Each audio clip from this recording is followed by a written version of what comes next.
Stadia is shutting down in early 2023, which will be January 18th of 2023. First of all, we're going to talk about we'll talk about the ramifications of what we think streaming is after we bury Stadia first.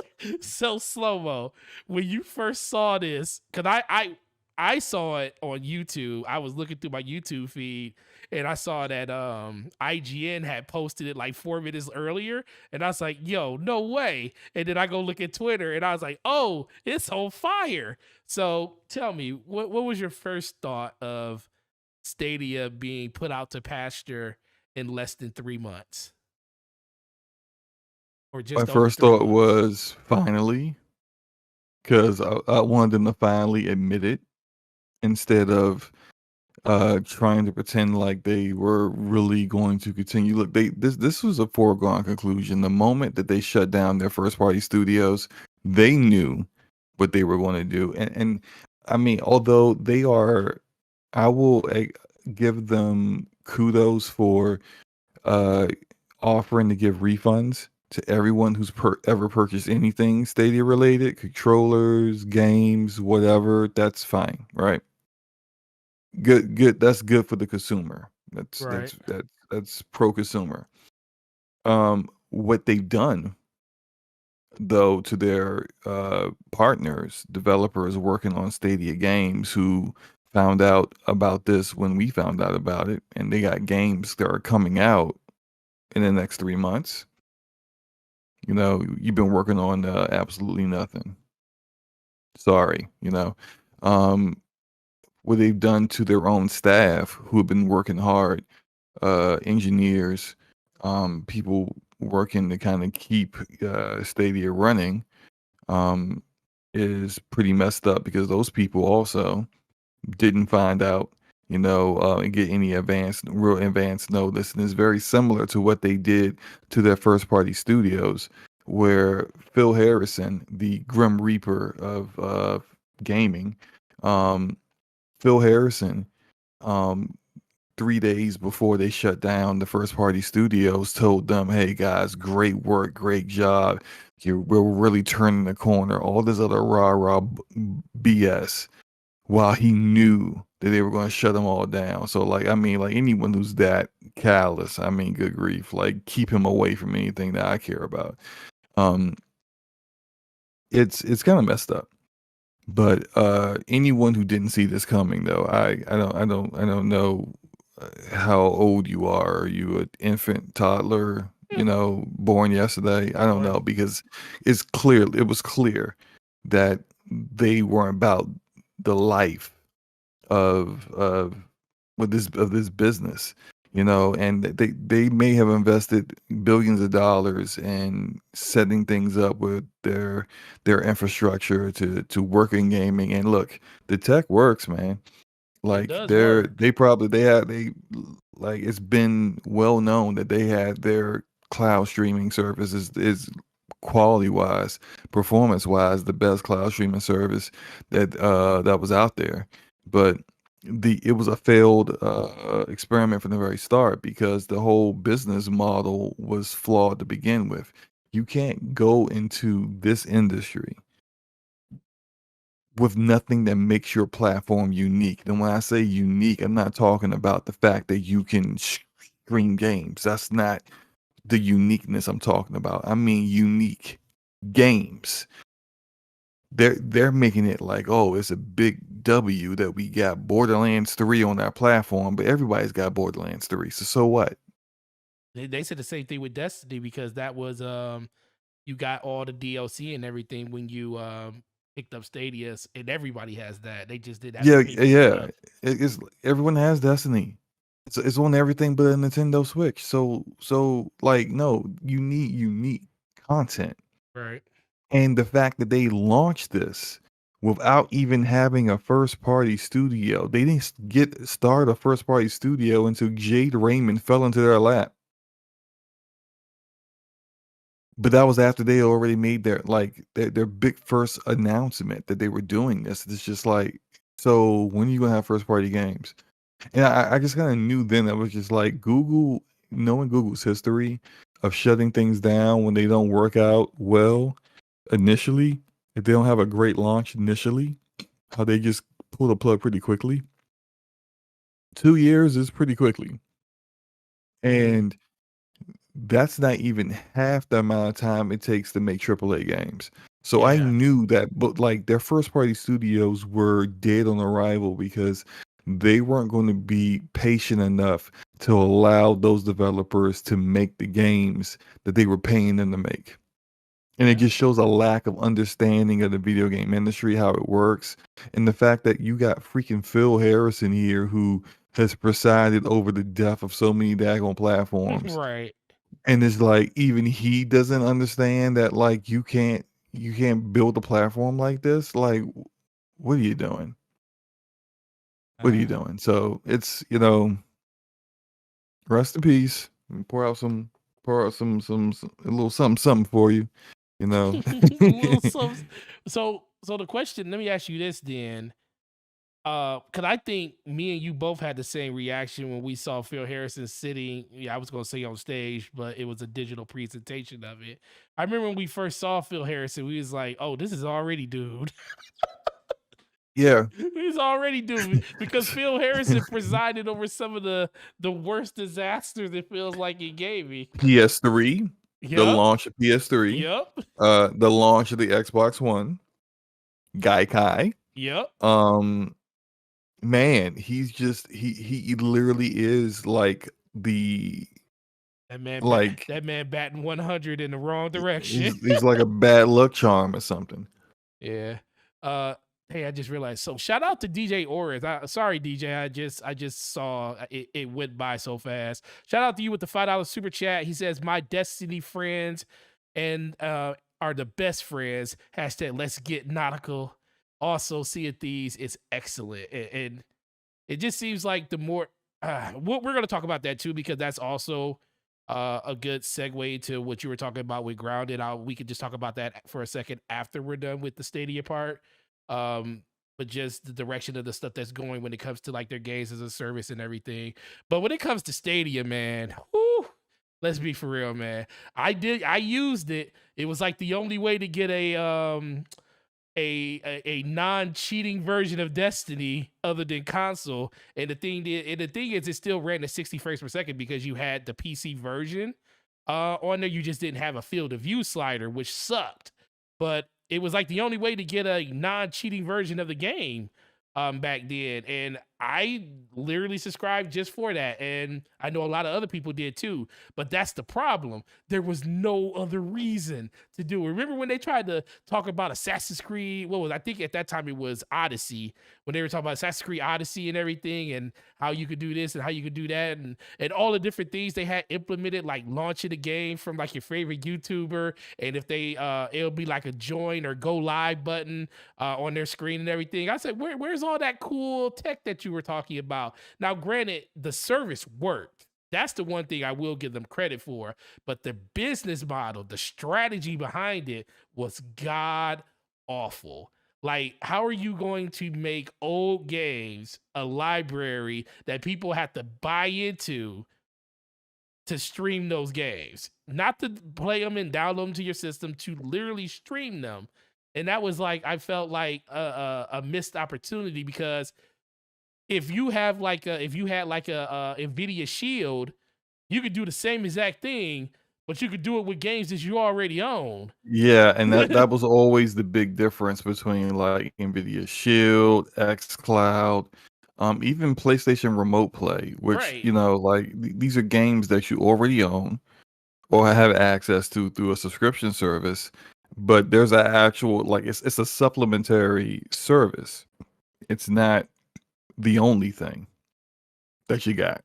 You know, if you got XCloud, more than likely, actually not more than likely, the only way to really have access to it is to have Game Pass Ultimate. So you already have access to hundreds of games. Like when XCloud, I remember like when XCloud came out of beta. Mm-hmm. I'm sorry, no, when they had the beta, Stadia had just came out, and Stadia only had like 20 games. when the XCloud beta launched, it launched with double the Double the amount of games. games. Yeah, we laughed at it. It's like it's literally double the amount of games in there. It's double the games, and it's like, yeah, uh, your performance of your service is better than XCloud, but like, so what if all the people gotta play is Destiny and a bunch of other little small games they've never heard of, and then oh yeah, Division 2 and Assassin's Creed, like that's it. So it's just like you really have to like look at the fact that their business model was just completely terrible from the very Oh start, no, and it's it wasn't terrible. It was stupid. yeah, and the I think it has been a cautionary tale, so to speak, for Amazon, because you know Amazon had almost literally the same exact business model, but if you notice, Amazon has not launched Luna the same way Nope. that Google has launched Stadia. They even put a lot of their first party games like New World and some of the other ones that they didn't cancel. But I don't think they aren't quite out yet. But they've put those games on Steam in order to try to like build up a player base. So it's like it's different because they actually already have first party games coming out in before the official like big huge launch of Luna. So I mean, I don't think Luna's really going to do much of anything either, but yeah, Yeah, who it's knows? that, man. Well, yeah, Yeah. and that's the thing I'm gonna transition to. So the second half of that question is, what does this mean for streaming in general? Now we know Microsoft is 100%, dialed in. There is a part of their, their major push when it comes to subscription services with the cloud base, with Azure and everything. What do we think this is going to do to, or do we think it's going to do anything to just the overall ecosystem of streaming? Seeing that one of the biggest, companies out there that's in gaming. I mean, granted, you probably could even say they never really were in it because they weren't in it long enough to even do anything. But what do we think this means for streaming in general? Does it change anything, or is it going to be like a cautionary tale? What is your thoughts on that? For streaming, I don't really think it changes anything 'cause I never really felt like Stadia was a uh, anything to for any of them to be concerned with to begin with. Like it didn't have any market share, it didn't have any like market penetration. So I don't think it really changes anything. When it comes, as far as the market goes, but as far as say like potentially this Activision Blizzard King deal, you can definitely probably see some of the regulators mention that a competitor that they had within this realm is no longer around anymore, and they could definitely point to the fact that there was a lot of talk at the time when Google shut down their first party studios, that the reason why they did that and that Hmm. they kind of basically got out of this is that they realized what that they weren't about that life and spending the kind of money that Xbox was spending on on this in this industry. They weren't going to spend $7 billion to get ZeniMax Media, and look at how much money they're spending now compared to that. Like that's it's very very telling. And I think they're gonna have to I think it won't be difficult for them to prove that that's not a problem because Google just never had any like chance based upon their business model to really do any damage anyway. But regardless, it's something that's going to be brought up for certain. Yeah, I that's the biggest thing for me. It's like when you look at the overall, when you look at everything that is involved inside of it, I don't think it's really going to hurt like Microsoft or anything like that because I feel like their business structure is a lot more sound. The fact that it's just an option, where Stadia, it seemed like there was one. Well, there doesn't. You see, like there was one option. The only option was to just stream the games no matter what, and maybe in like 2029 or 2030 or 2032 or something like that, that might be something that's super viable.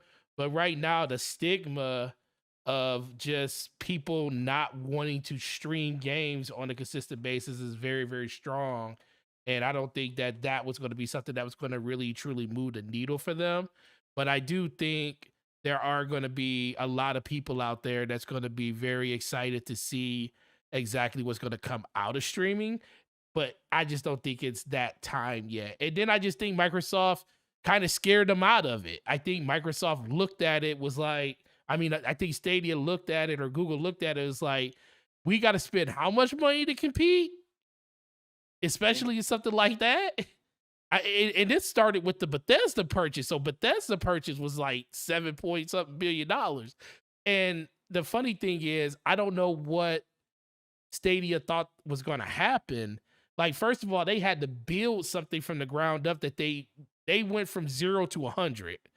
They didn't just they didn't just come in and say we have all these studios already and been working, on games for the last 4 or 5 years.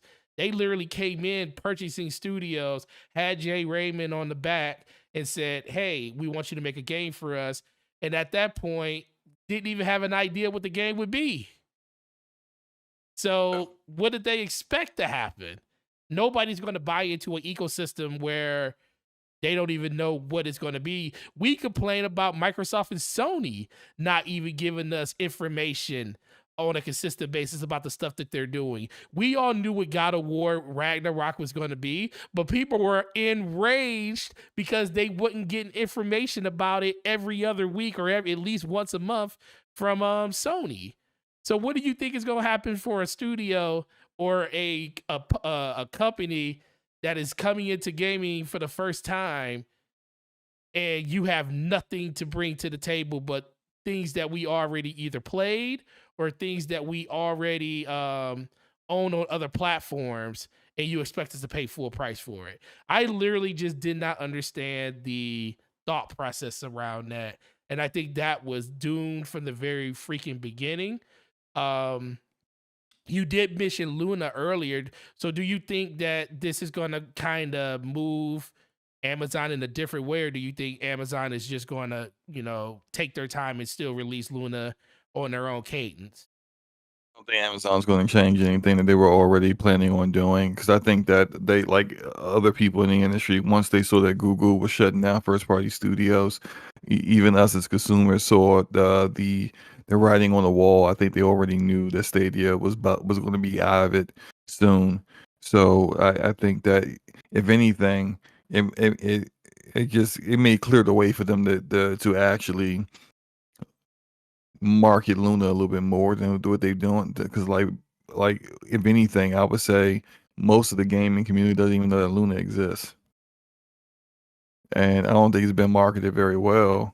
But also, their business model was so similar to Google Stadia. I think they may have been concerned about people not understanding that they're not Google Stadia. Right. So now that Google Stadia is out of the way, maybe they could ramp up their marketing a bit more. But I think as far as like first party games, and they haven't exactly had an easy road of it either. Like there have been reports that have come out about how Amazon first party has been kind of a disaster in themselves, and the developers didn't quite understand what was didn't understand, not developers, but the leadership there didn't understand what was really going to take to get these games out. So it's these things are going to happen for every new contestant in this industry, so to speak. But it's well, I mean, I don't. I'm not going to try to pretend like I know where Amazon's going to go from here, but we'll see what happens. Yeah, nobody knows what's going to happen from there. The biggest thing comes down to, hey, if you got Google Stadia, you got to January 18th to try it out and mourn its demise as the time comes up, because the crazy thing is the service is actually really good. It like works. It's very it's probably of all of the streaming services, it's probably by far the best. AWS is definitely no joke. That's not AWS. That's AWS is Amazon. But I don't even know what do they use for that. Do you know Say some? say again. What do they use for Stadia? What cloud infrastructure do they use? Oh, it's the Google Cloud It's the infrastructure. Google Cloud Yeah, infrastructure. they have Okay. their own infrastructure like Google, Amazon, and Microsoft. They're very they all have had their own like cloud services for various other things outside of gaming for a long time. And the other things that they've had have been always have been like government contracting, that kind of stuff, and been very, very competitive in those areas. Now, Amazon and Microsoft have been the two most, probably the biggest ones. I haven't really kept up with it too much recently, but they've been the two biggest ones when it came to locking down those government contracts, those federal contracts. But Google has done a little bit of it, but they've kind of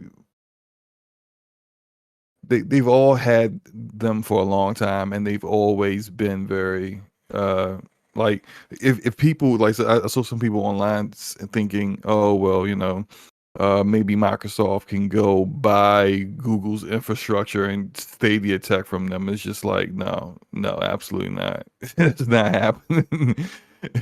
Microsoft has Azure. They don't want Google Cloud. And even if they did want Google Cloud, Google would not be willing to part with it, considering how much money they make off of it. So yeah. Yeah. Yeah, with that being said, man, recipe Stadia. Recipes. You got me the lighthouse a couple of times in Destiny. You helped a lot of people Oh yeah, because it circumvent was like super right. easy Oh on yeah, bro. Stadia. It was super easy on Stadia, bro. You felt like you were playing against children over there. It was so fun. You got me a couple of those, and it was great. They actually helped me get my flawless title over there, so I'm not mad about it.